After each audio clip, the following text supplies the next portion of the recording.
Assalamualaikum warahmatullahi wabarakatuh. Sebelumnya izin memperkenalkan diri, nama saya Linda Listia Putri dari kelas 12 TKJ 2. Video ini dibuat untuk memenuhi tugas PPKN dengan judul Perlindungan Hukum dan Penegakan Hukum. Indonesia merupakan negara hukum. Artinya, semua kehidupan negara harus didasarkan pada hukum. Agar konsep negara hukum benar-benar terlaksana, maka ada dua hal yang harus diupayakan, yaitu perlindungan hukum dan penegakan hukum. Dilansir dari buku Perlindungan Hukum, Pekerja Rumah Tangga berbasis hak konstitusional yang diterbitkan pada tahun 2020, karya Triana Sofiani, dijelaskan definisi perlindungan hukum menurut Philippus M. Hajon. Menurut beliau, perlindungan hukum adalah perlindungan akan harkat dan martabat serta pengakuan terhadap hak asasi manusia yang dimiliki oleh subjek hukum berdasarkan ketentuan hukum. Artinya, perlindungan hukum dilakukan dengan menggunakan sarana hukum yang ditujukan untuk melindungi harkat dan martabat manusia yang bersumber pada Pancasila. Sebagai negara hukum, Indonesia wajib melakukan perlindungan hukum kepada semua warga negaranya tanpa terkecuali.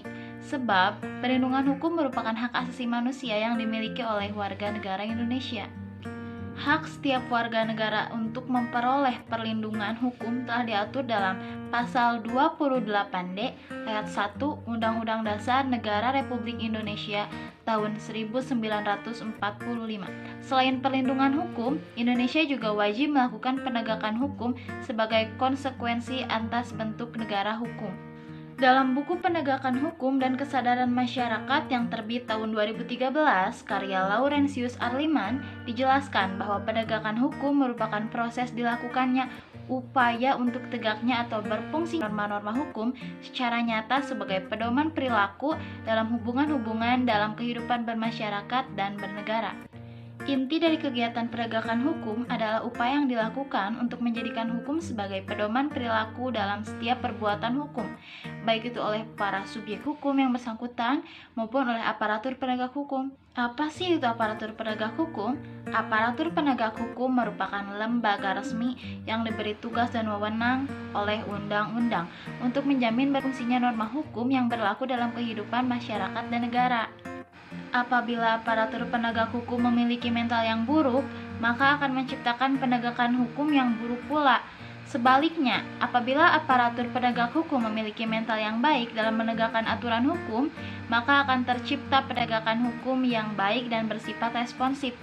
Agar proses penegakan hukum di Indonesia berjalan secara adil, maka pemerintah Indonesia wajib membangun dan menguatkan mental para aparatur penegak hukum. Biar nggak gampang takut dan terperdaya sama tikus-tikus berdasi. Sekian penjelasan dari saya mengenai pembahasan kita kali ini. Apabila ada kritik dan saran, silakan komen di kolom komentar di bawah ya. Wassalamualaikum warahmatullahi wabarakatuh.